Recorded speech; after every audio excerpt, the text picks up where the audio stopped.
कई बार जब लोग जीवन में काम करना शुरू करते हैं तब उन्हें बहुत ज़्यादा दर्द होता है, तकलीफ होती है, उन्हें बहुत ज़्यादा मेहनत करना पड़ता है और ये दर्द उनसे बर्दाश्त नहीं हो पाती है। उनका शरीर जवाब दे देता है और वो उस काम को छोड़कर किसी और तरकीब से सफल होने का प्रयास करने लगते हैं। लेकिन याद रखिएगा, इस प्रकार से कोई भी व्यक्ति जीवन में सफल नहीं हो पाता है। यदि आप अपने जीवन में सफल होना चाहते हैं तो सफलता के मार्ग में मेहनत, दर्द और तकलीफ से होकर गुजरना ही पड़ेगा और यह आपको सहना ही होगा। तो इसके लिए आप हमेशा तैयार रहिए। तो चलिए इस बात को एक कहानी के माध्यम से समझते हैं। एक बार एक मूर्तिकार अपनी छेनी और हथौड़ी से एक पत्थर को भगवान की मूर्ति का आकार देने का प्रयास कर रहा था।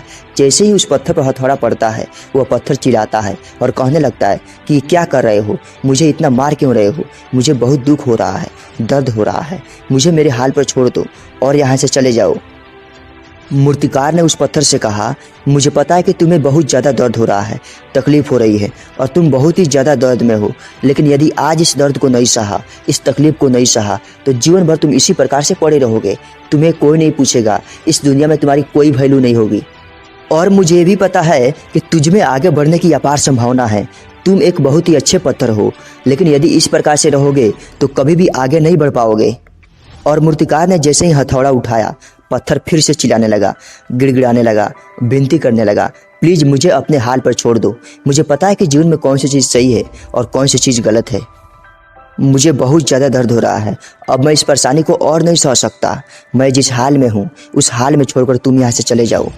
मूर्तिकार ने फिर से उस पत्थर को समझाने की कोशिश की, ज़्यादा अधीर मत बनो, अपने सब्र को बनाए रखो, थोड़ी देर और इस दर्द को सहो।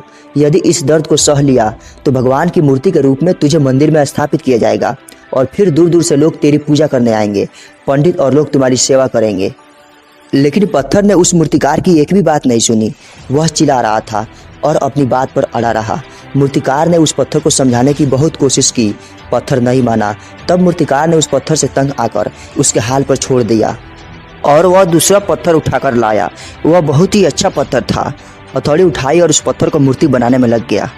मूर्तिकार ने छेनी और हथौड़ी का वार दूसरे पत्थर पर जारी रखा। दूसरे पत्थर को भी दर्द हुआ, वह भी बहुत चीखा और चिल्लाया, लेकिन उस पत्थर ने उस दर्द को बर्दाश्त कर लिया और देखते ही देखते थोड़ी देर बाद उस पत्थर ने भगवान का रूप धारण कर लिया। थोड़े दिन बाद उस मूर्तिकार के दुकान पर एक व्यक्ति आया मूर्ति खरीदने के लिए। तो उस मूर्तिकार ने उस मूर्ति को उस इंसान के हाथ बेच दिया। जाते जाते उस व्यक्ति को वह पत्थर दिखाई दिया जिसको मूर्तिकार ने उसके कहने पर उसे फेंक दिया था। तो आदमी ने मूर्तिकार से कहा, क्या मैं इस पत्थर को ले जा सकता हूँ? क्योंकि जहाँ पर मूर्ति स्थापित किया जाएगा वहाँ पर यह पत्थर नारियल फोड़ने का काम आएगा। मंदिर स्थापित करने के बाद लोग वहाँ पूजा पाठ करने लगे और उस पत्थर को मंदिर में लाया गया और उसे एक कोने में रख दिया गया। अब लोग आते हैं और उस पत्थर पर नारियल फोड़ते हैं। अब वो पत्थर मन ही मन बहुत ज़्यादा पछता रहा था, दुखी हो रहा था और अपने आप से कह रहा था कि काश मैंने उस दिन उस दर्द और उस तकलीफ को सह लिया होता तो लोग आज मेरी भी पूजा करते। इसलिए आप भी अपने जीवन में हमेशा याद रखेंगे कि जब भी आप अपने करियर की शुरुआत में किसी काम को कर रहे हैं, पढ़ाई कर रहे हैं या कोई भी काम कर रहे हैं और उसमें आपको दर्द हो रहा है, परेशानी हो रही है और ज़्यादा मेहनत करना पड़ रहा है, तो आप रुकिएगा मत, किसी और रास्ते की शुरुआत मत कीजिएगा। क्योंकि कोई भी रास्ता आपको सफलता नहीं दे सकता है।